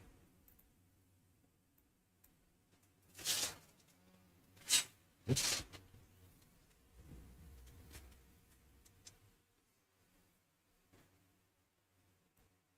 He's clearly streaming from the lost halls of hallowed Lemuria. Yes. I'm more Atlantean myself, guys. Anyway, we got to get back to this is important, guys. This is important. Sorry. So we have the law of seven. Do, re, mi, fa, sol, la, si. So between do, re, mi, fa, between mi and fa, he's lengthened. That's stopinda. So you need to put extra energy in. And so why has he done this as well? He's done this so humans have to kind of consciously work and create something. So something new is created. Then when we're absorbed into the absolute gets that moreness so it doesn't diminish. So it's all to save the absolute, to save God. So this same stopinda of the sacred heptaparapashanok is just that one, which is still called the mechanico-coinciding Midnell Inn. Jesus. Atlantean LARPing suggests Southern European location, or at least heritage. We're closing the circle, guys. Bruh.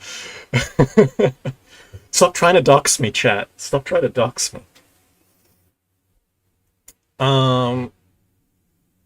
And the stopinda, which he shortened, is between its last deflection and the beginning of a new cycle of its completing process.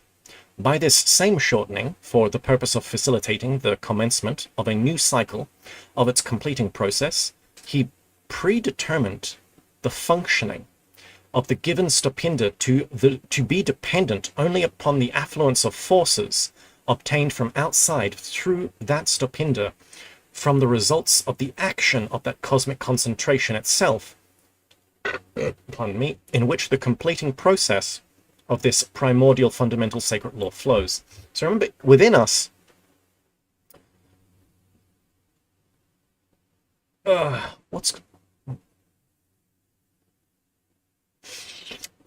So remember, within us are three laws of sevens operating at the same time.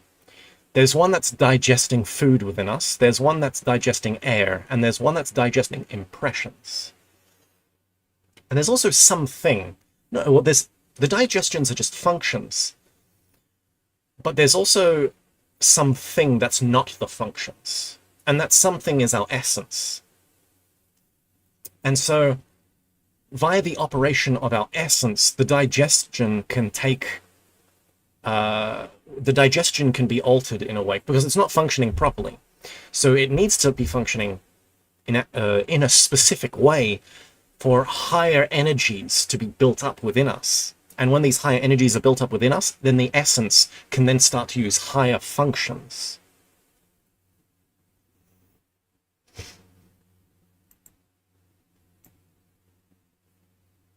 And so it's very interesting, this stopinda here. So it's interesting because at one point in time, higher being bodies crystallized in us naturally, but now it doesn't because of the functioning of the Kundabuffer organ. And so it seems like as above, so below, in the same way that we got later on with the Kundabuffer organ and now we're screwed. There's some cosmic thing that's going on in the cosmos that's also messing. There's a cosmic calamity that's happening that almost mirrors what happened to us. And this stopinder of the sacred heptaparaparshinok is just that one, which is still called the intentionally actualized Midnellen.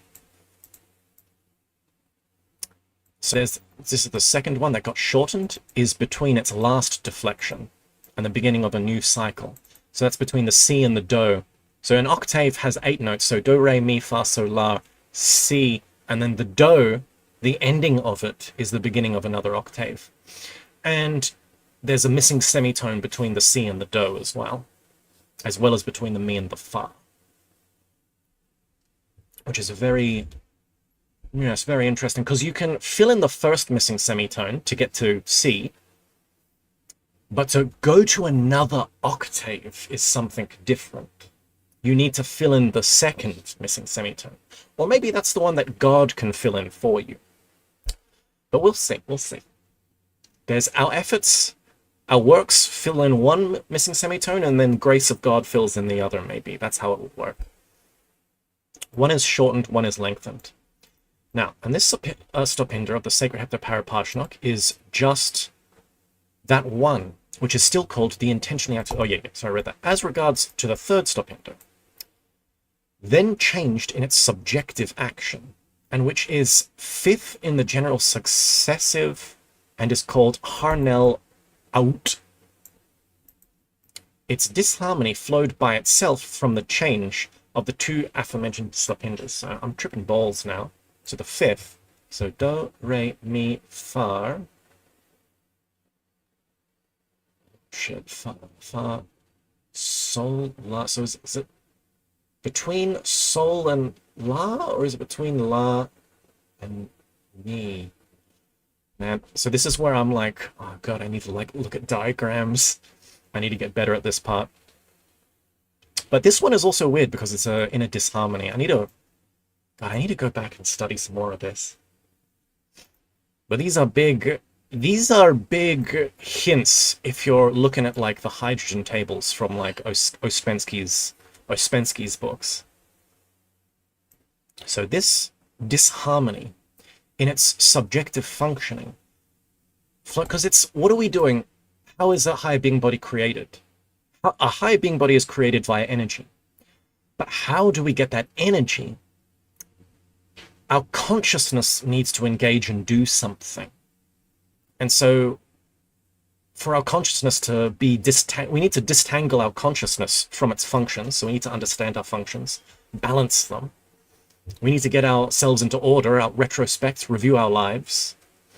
But then once we've made our center of gravity, we have our deputy steward or steward with our essence. We have something that's in our life now. We then need to like do something to then move our energies within us. Thought Form's video on esoteric music theory is good, says Hazel. Wait, is that one I've already done, or is that one you're saying I should do? Well, ages ago on another...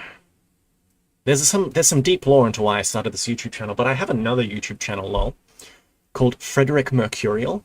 And in that ages ago, I made a one on the hydrogens. So if you look up like Gurdjieff's hydrogen table explained, and you see like a video with like a couple of thousand views or something, and it's just like Gurdjieff's hydrogen table explained, and it's by Frederick Mercurial, and the profile pic is just Gurdjieff's face. That's also me, by the way. And so you can check out that video. That video explains the hydrogen table. For those who don't know what I'm talking about. So people in the future, you can just like pause and just go and watch that, come back. Maybe I should just like download that video, just delete it off YouTube and re-upload it on my main now. Anyway. So, this disharmony in its subjective functioning, flowing from its asymmetry, so to say, in relation to the whole entire complete process of the sacred heptaparaparshinok, consists in the following. If the completing process of this sacred law flows in conditions where during its process there are many extraneously caused vibrations, then all its functioning gives only external results. Hold on a second. The completing process of the sacred law flows in conditions where during its process there are many extraneously caused vibrations, then all its functioning gives only external results. Very interesting. So you want to do the internal work, but you don't just want to focus on the externals. There's something interesting there. But if this same process proceeds in absolute quiet, without any external extraneously caused vibrations whatsoever, then all the results of the action of its functioning remain within the concentration in which it completes its process. And for the outside, these results only become evident on direct and immediate contact within it. So this is very important. This video shows the process being explained. Someone drop it. Ooh, Tyler, chapter 9, page, was it 167 of Ouspensky's In Search of Miraculous, starts the breakdown of the octaves and hydrogens, charts included. Yeah, you can go check that out, or check my video on it out. So but here's something interesting, guys. This little part here is very important, because what he's talking about is the reason for meditation. People nowadays are like, meditation, silence the mind. And it's like, no, that's not what meditation is for at all. And you see people on a lot of online talking about how meditation is a psyop now, because people are like, yeah, I meditate and it made me more detached, or, you know, had these negative effects on my life in these ways. And it's like, that's not what meditation is for. I think the therapy world has ruined meditation, because meditation was never about like someone who's sick. Like let's take numbers here. Someone's at like -10 and they need to get to 0. They need to get the baseline. You don't give them meditation. Like, yeah, sure, meditation can kind of have some positive effects, but it's not, the practice of meditation was never constructed to get someone to make someone normal, to get someone who's a loser and broken and get them back to being normal. It's to get someone at a baseline, at 0, and to take them higher. And the whole thing is you're not silencing the mind. You are trying to quiet down the functions, but so another process can take place. That's why I like how the Taoists say it. They just say cultivation. They call it cultivation. You know, it's not about like you meditate and then you get an experience and then you're enlightened from that point onwards, you know, bro. It's like, no. You meditate, and if an experience happens, it's like, whatever, who cares? You're trying to kind of bracket yourself away from thoughts, from desires, from impulses, from compulsions, from memories, so that your mind isn't entangled in them, so that your consciousness, your awareness isn't entangled in those things. So it's like in a way, you're disassociating, so there's an awareness that is then watching this flow. But it's not about watching that flow, really. It's about cultivating something else, i.e., you then begin to sink your awareness into your body. And there are energy. Guess what's in your body? There's energy there. There's energy. There's processes that can begin to be moved. And so this is kind of the tantric doctrine, but it's like, look, spirituality isn't about getting high. It's about being high. It's not about getting high in the sense of, just taking ayahuasca once, nor is it about getting high as in, oh, let's astrally project and let's just leave this world, guys. No, you've got a body, you may as well use it. So the introspective techniques are to kind of bracket away useless functioning that's just over-clicking all the time, so that we can have a space, a foundation, a place that we can stand on and then do actual work, i.e. go into the body and use the forces within the body that aren't usually active and cultivate something. And oftentimes, once again, you're not moving energy. You're not, doing this thing. It's like your awareness is just placed on the body. You're guarding against the mind. You're guarding against thoughts, against memories, against impulses. And what's being cultivated, and then something builds up. And that building up of energy, you've only got so much space in your body, so what happens? It compresses, it refines. And that compression, that refinement, like a coffee plunger, the French press, where you press the coffee beans down and that good stuff comes up. What happens when the energy compresses within you? Well, then you get a more refined energy that then flows through the rest of the body and then fills the body. This is literally the principle of internal alchemy. It's not done through visualizations and fantasy, through imagining lights going through your body. All of that stuff, I see all of that stuff as a psyop.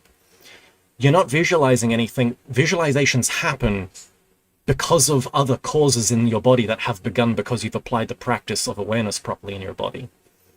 Like, oh, consciousness, energy, and matter are intertwined like you can't believe. But I know there's a lot of improper practice out there, and I think a lot of people, especially visualization techniques that are to do with other things, and I know people try to do energy work with visualizations, and I find it's like you desire to have a result so much that doing the visualization kind of almost does something to your subconsciousness, and your desire forces an experience to happen, which just leads to a kind of delusion. Or maybe the energy just moves wrongly. Like the energy, you don't need to move the energy. The energy naturally moves or naturally goes to its proper place if you just slowly place your awareness and let it gather and let it compress naturally. Maybe this is like the difference between wet and dry path in alchemy. Like the dry path is this fire, this intention, this willpower moving it up the spine in a intended kind of way. But then the wet path is just you slowly dissolve everything.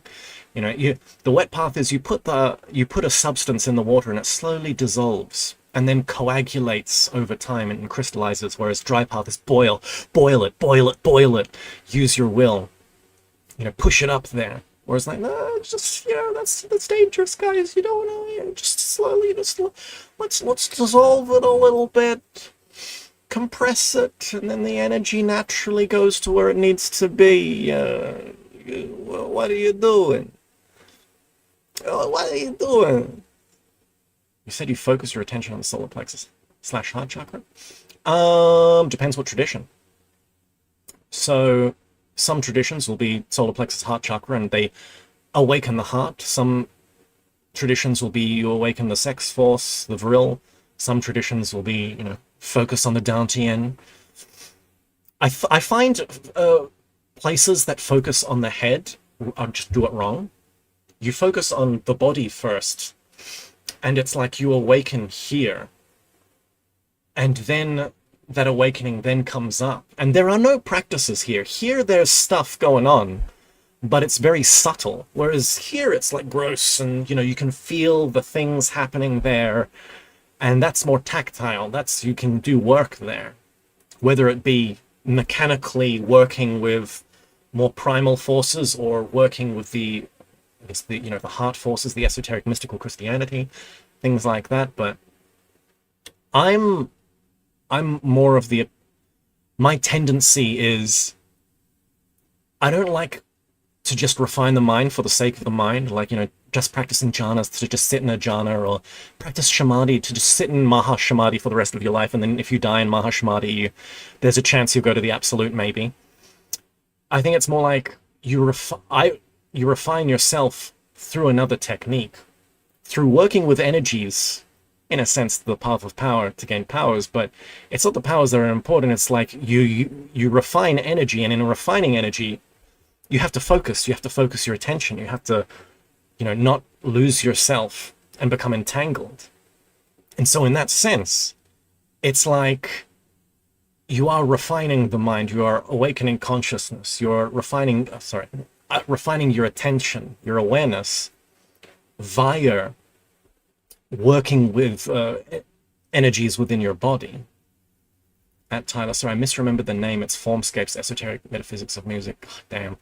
Formscapes is another one who just makes too much content too quickly, because I'm like, I really like it, but also you just can't sit down and just listen to it for like by the half an hour in, I'm like, I need to like pause this and think about it. But he's got some good stuff. It just sits there in my watch later list on YouTube, and I just weep.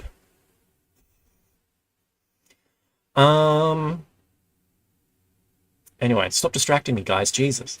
Now, oh yeah, so this part here is very important, because this is what Gurdjieff is talking about. This is what real meditation is. You're trying to bracket yourself from external influences so the internal things can just move naturally. Okay? You want the things you want the things inside you to move in accordance to the Tao, to what's natural, not in accordance to whatever external forces are hitting you at that moment. And if, however, during its functioning, there are neither these two sharply opposite conditions, then the results of the action, of its process usually divide themselves into the external and the internal.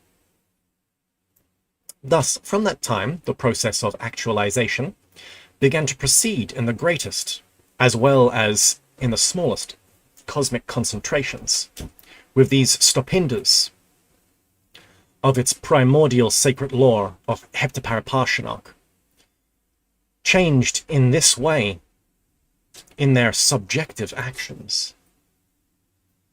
I repeat, my boy, try very hard to understand everything that will relate to both these fundamental cosmic sacred laws, since knowledge of these sacred laws, particularly knowledge relating to the particularities of the sacred heptaparaparshinok, will help you in the future to understand very easily and very well all the second grade and third grade laws of world creation and world existence. Hell yeah.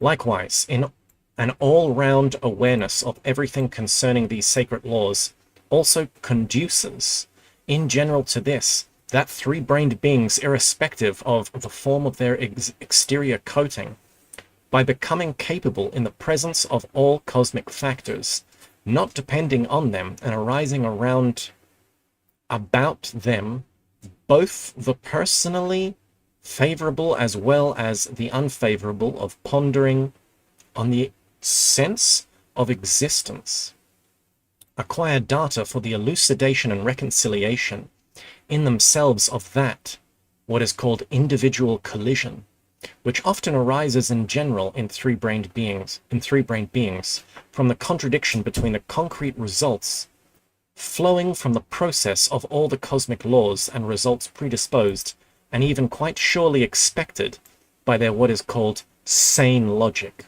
and thus correctly evaluating the essential significance of their own presence, they become capable of becoming aware of the genuine corresponding place for themselves in these common cosmic actualizations. My brain hurt.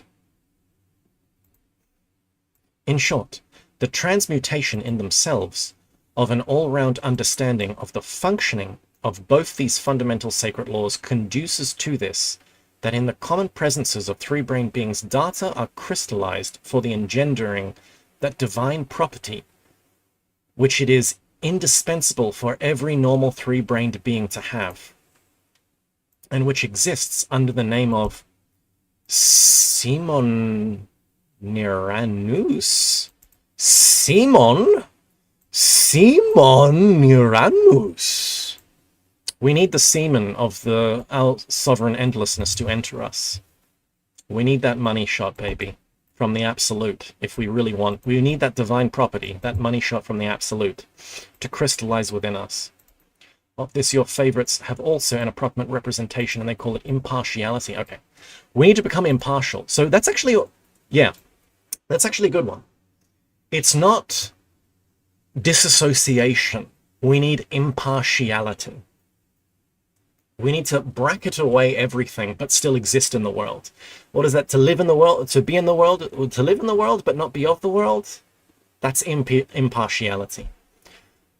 BLPR in the chat says, I'm reading the red line, by the way. The protagonist was relatable until he bashed the West. Spoiler alert. His ass was not ready for the Philosopher's Stone. Oh, it's just begun.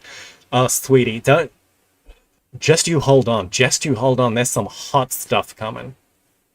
Wait for the one where is it in France? He goes through different timelines now, and there's one where he's like a French dude, and he's friends with a guy called Pelloc, and Pelloc introduces him to like the worst people you will ever meet in your life. And I'm like, that chapter is amazing. because that chapter is literally every single esoteric organization that you'll ever like be a member of, like straight up. There are always Pelocs that you'll meet throughout the world, but then there's also the institutions. Dylan again. Sorry, Tyler, no spoilers, please. So Dylan again with the dropping money. With all the money I have donated tonight, you could purchase the Perth Mint Dragon Silver coin, or you could waste it on Seminarus money shot. Nah, bro. I would love a dragon coin, but they're out of, bro, they're out of like, blah, blah, blah, blah. They're out of stock, I'm pretty sure. Besides, are we in Year of the Rabbit now? They're going to be printing rabbit ones. Anytime soon. Thank you, though. Thank you, Dylan, for all of these donations. I don't know where you're coming up with the money, just throwing money around. You're my favorite son now. Sorry, Titan, I'm kidding. You're all my favorite sons, except for the people who don't donate. just spray some money in there, guys. And then maybe you'll be favorite son, too. Or daughter. Or daughter. Anyway. And so, my dear boy, our common Father, Creator Almighty, having then, in the beginning, changed the functioning of both these primordial sacred laws, directed the action of their forces from within the most holy Sun Absolute into the space of the universe, whereupon there was obtained what is called emanation of the Sun Absolute, and now called Theomert or Word God. Okay, so hold on. Having then in the beginning changed the functioning of the primordial sacred laws, so Lord the Head Paraparshnok and Lord True Manzikano have been changed, so to direct the action of their forces from within the most holy Sun Absolute into the space of the universe, whereupon there was obtained what is called emanation of the Sun Absolute, and now called Theomert. So the Sun Absolute is now called Theomert, and it's outside the megalocosmos. Huh. And it's called the Word of God. Well, people can incarnate the Word of God. So is this something to do with also the Ray of Cremation? The Okidanok? Well, the Okidanok is then the Ether of Krillno. Bruh. Gurdjieff is not making this easy for us. Not gonna lie, guys. Not gonna lie. Sorry if the, it's getting a little choppy here as well. Anyway, for the charity of certain of my future explanations, or clarity, what did I just say that? For the clarity, I need glasses. I used to have 20/20 vision, but when I went from the most recent job, my forklift job, they made me take the physical, and in the physical, I had 18/20 instead of 20/20, and I was like, it's happening. Why? The law of friggin' entropy is slowly decaying my sight, alas. For the clarity of certain of my future explanations, it must be remarked that in the process of the creation of the now existing world, the divine willpower of our endlessness participating only at the beginning, the subsequent creation went on automatically, of its own accord, entirely without the participation of his own divine willpower. So this is interesting. So the creation of the world isn't done minute, everything. It's like God did not micromanage. God no micromanage. The way the world is created by God, it's almost like a, you know, like a Jewish dreidel or a Beyblade. God was like, let it rip, and then processes unfolded by itself. Hey, Tyler, based forklift operator, thank you. Thank you, I'm literally a forklift wizard. The meme is real, guys. The meme is real. So yeah, so God created the world. Not via all these intricate, like, I need to do this here and that there. It's like, no, he started it off and then just let it unfold and unfold. So it's like billiard balls playing, and hence why, like, he can't just make arbitrary changes. Like, I prayed to God for a pony and God didn't get me a pony. Why? If God exists, why bad thing happened? Yeah, that's freaking why. Because God created men, but they choose each other. All the world wars are not because of God. It's because of humans have free will. Bruh. And it's like, and even freaking natural disasters still aren't acts of God. Natural disasters are literally just the play of nature. Nature, the daughter of God, is having a go. And she's just, you know, like, there's that thing like a thunderstorm is just nature laughing. And it's like, nature's just having a good time, and you're just on a different scale of existence, and it seems tyrannical to you. Or, like, you know, a thunderstorm is terrifying to a dog. But it's just, you know, on another scale of creation, it's just the being, a being laughing. So it's like, calm down, guys, with your, if bad thing happen, why God exist? It's God's trying his best, okay? Now, and the process itself of creation proceeded then in the following successiveness. Thanks to the new particularity of the fifth stopinder of the sacred heptaparaparshinok, so that's the one that was disharmonized.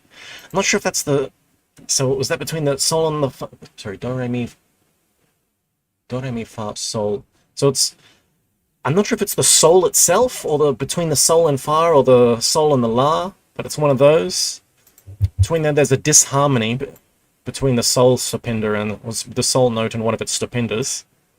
The sol center of gravity and one of its stopinders. These emanations issuing from the sun absolute began to act at certain definite points of the space of the universe upon the prime source, cosmic substance, ether acrylna. Okay, that's interesting.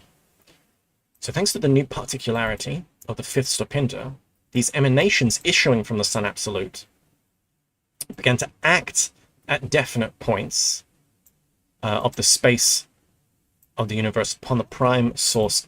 So it begins to act on ether acrylna, from which, owing to the totality of the former and the new particularities of the sacred primordial laws, certain definite concentrations begin to be concentrated. So concentrations of ether acrylna arise because something issues from the sun absolute. Why does something issue from the sun absolute? Because of the new particularity, because God altered the law of seven in a way that it would then, the sun absolute would then issue a vibration of sort. The cherubim and Elohim, that fifth canticle, or their canticles, will then have an effect which issues from the sun absolute and then creates concentrations, vibrations, which then concentrate in the ether acrylna. Yes. Further, thanks to these factors, and also to their own laws of heptaparaparshinok and triamazikamna, we're getting to the 2-hour mark, guys. So next, if we find us, and so my boy, I might just stop there and save it for next week. Solar, Big Bang. Thank you, Terrific King. So the fifth disharmonizing point is between Sol and La. So I think I've got a bit of lag today, guys. So if you're writing things in the chat and then I'm like answering way later, that's why. There's always a slight latency divide, but I think it's like extra big today for some reason. Anyway. Further, thanks to these factors and also to their laws of heptaparaparshinok and triamazikamna, which had already begun to arise in these definite concentrations, with their actions upon each other, everything which had to be gradually began to be crystallized in these concentrations, and as a result of all this, those large concentrations were obtained, which exist also until now, and which we now call second-order suns. Okay, so Big Bang, and then those suns explode and create supernovas, and then those supernovas condense into second-order suns. So I think gold is created in the cause of second-order suns, because in the first, like, the suns and the solar systems that arose directly after the Big Bang did not have any gold in them, according to modern science.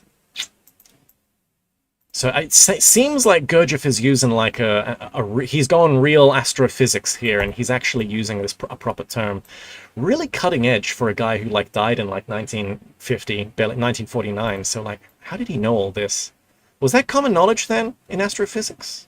Anyway, when these newly arisen suns had been completely actualized and their own functionings of both the fundamental laws had been finally established in them, then in them also, similarly to the most holy Son Absolute, their own results began to be transformed and to be radiated, which together with the emanations issuing from the most holy Son Absolute into the space of the universe became the factors for the actualization of the common cosmic fundamental process of the sacred law of Triamazi Kamno. That is to say, the most holy Theomert began to manifest itself in the quality of the third holy force of the sacred Triamazi Kamno, the results of any one of the newly arisen second order suns began to serve as the first holy force, and the results of all the other newly arisen second order suns in relation to this mentioned one newly arisen sun as the second holy force of this sacred law. Whoa, hello. Hazel, which begs the question, why is he saying it like this?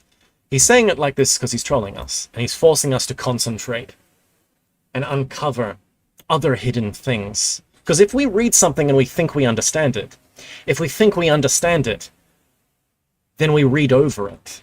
But if we read something that's heavily, like, what would you call it, like a sacred scripture, you know, and you kind of don't really understand it, you think you understand something of it, but you know there's a part of you thinks, oh, did I understand that fully? Then there's something that continues to contemplate, continues to ponder it. He wants us to continue pondering these things, because there's more in it than just the apparent thing. The most holy Theomert began to, I'm just reading this again, began to manifest itself in the quality of the third holy force of the sacred trinity, so in the holy reconciling, the equilibrating force. The results of any one of the newly arisen second order suns began to serve as the first holy force. So, yes, hence the gibberish words, Hazel. So, you have the law of three, and the forces proceed affirming, denying, and reconciling. We got a Hegelian synthesis, but then the reconciling force will become an affirming force in like another octave. If you can call it an octave, it's just the threes. But perhaps like the law of three acts whenever there's a missing semitone, whenever there's a stopinder that's a bit weird. So it's like the law that neutralizing force then becomes an active force in another place. And then an active force, something must arise, a negating force to negate it, and then there'll be a third reconciling force, which will then become an active force for another trinity, is how I should describe it. The newly arisen, yes, the newly arisen second order suns, so the product is second order suns, which then become the first force, and the resulting of all other newly arisen second suns in relation to the mentioned newly second sun as the second holy force of this sacred law. So, yeah. Ooh. Sorry, my dog's just underneath me. Thanks to the process. Ooh. Dylan said they sell the coin I want on eBay for under 50 USD. Really? Gotta look that up. Yeah, but I also don't have that much cash at the moment, bruh. This is the other thing. I'm kind of living week to week. Please lower housing prices. Thanks to the process of the common sacred Triamazi Kamno. See, this is what I respect about Gurdjieff as well. Gurdjieff was good with money. He's not one of those spiritual teachers like Crowley that was just... My dog just bumped my little facade. Lamau. He wasn't just one of those guys like Crowley who was just chronically poor, or who just trust fund baby, and then when Crowley ran out, he just started selling, trying to get money here and there, and was always poor. It's like, Gurdjieff was on the ball. Gurdjieff was like flipping businesses here and there, getting money here, flipping it here, using it there, bang, like, Gurdjieff was really like a pragmatic man in life, who then on top of that he was balanced in that way that he could act in life, and then on top of that he had that mysticism, on top of that he had that actualization. That's what makes him extra like extra special, because he wasn't just that I'm an all-powerful wizard, but I still live in my mom's basement, you know, archetype kind of thing, which so many category of people fall into nowadays. Oh. Anyway. Yeah.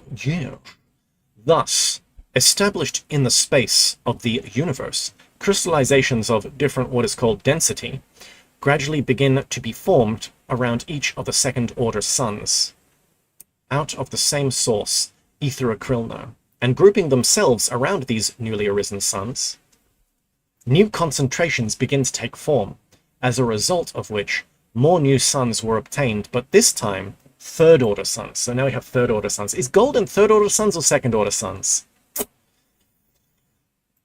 I remember reading a description of how gold is created, and it's like this huge, like, cosmic astrophysics process.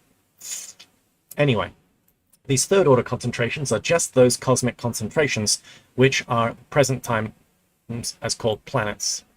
Okay. At this very place in the process of the first outer cycle of the fundamental sacred heptaparaparshinok, namely after the formation of the third-order suns or planets, just here, owing to the changed fifth deflection of the sacred heptaparaparshinok, which, as I have already said, is now called Harnel Aut, the initially given momentum. Hello, have I got a thunderstorm going? For the fundamental completing process, having lost half the force of its vivifyingness, began in its further functioning to have only half of the manifestation of its actions outside itself, and the other half for itself, i.e. for its very own functioning, the consequence of which were that on these last big results, i.e.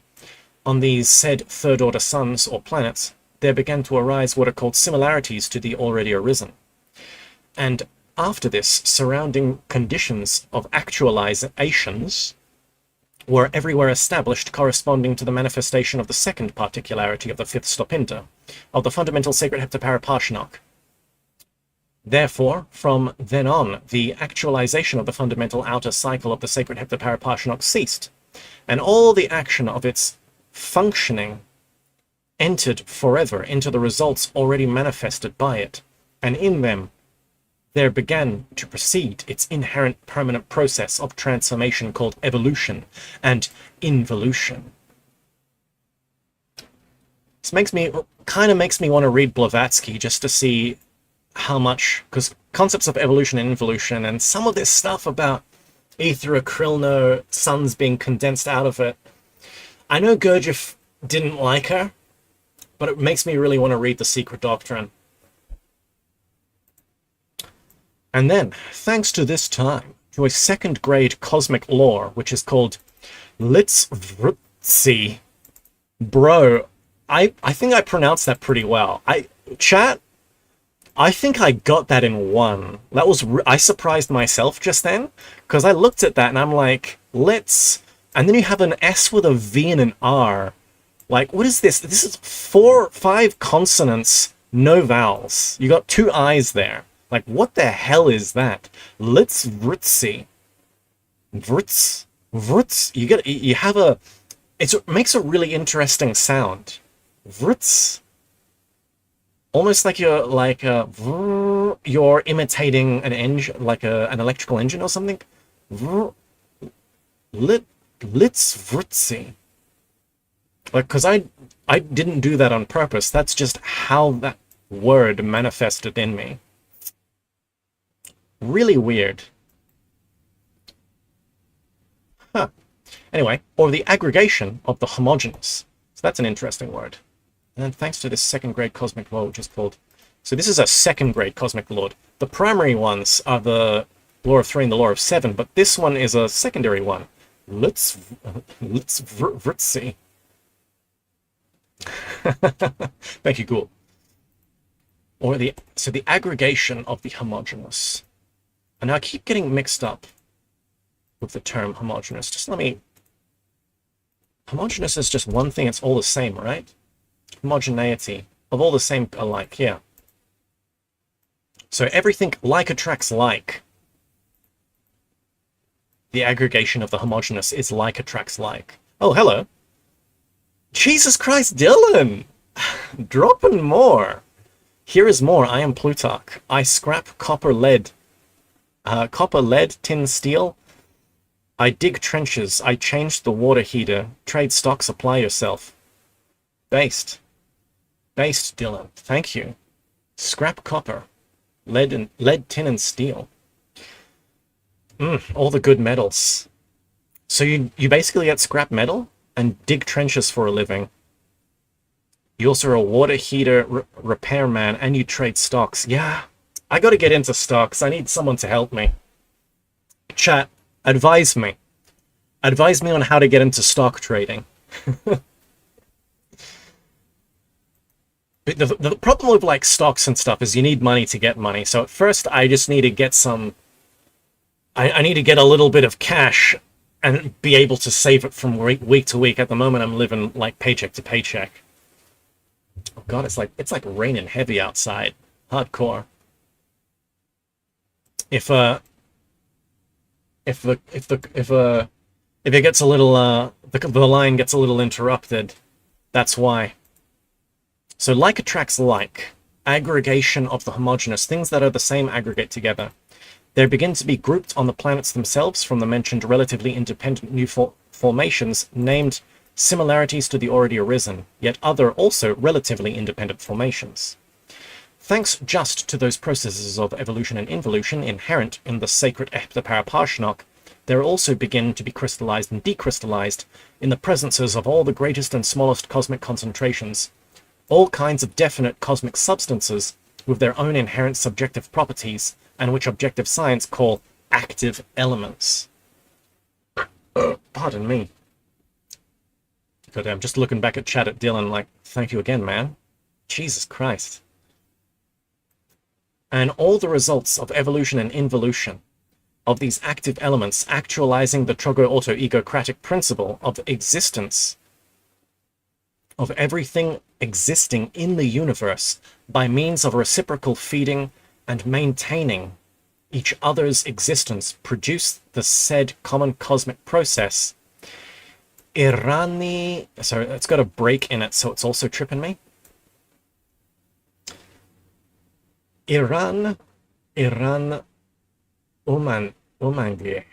Umanj, is it Umanj or Umangi? Is that what he wants me to say?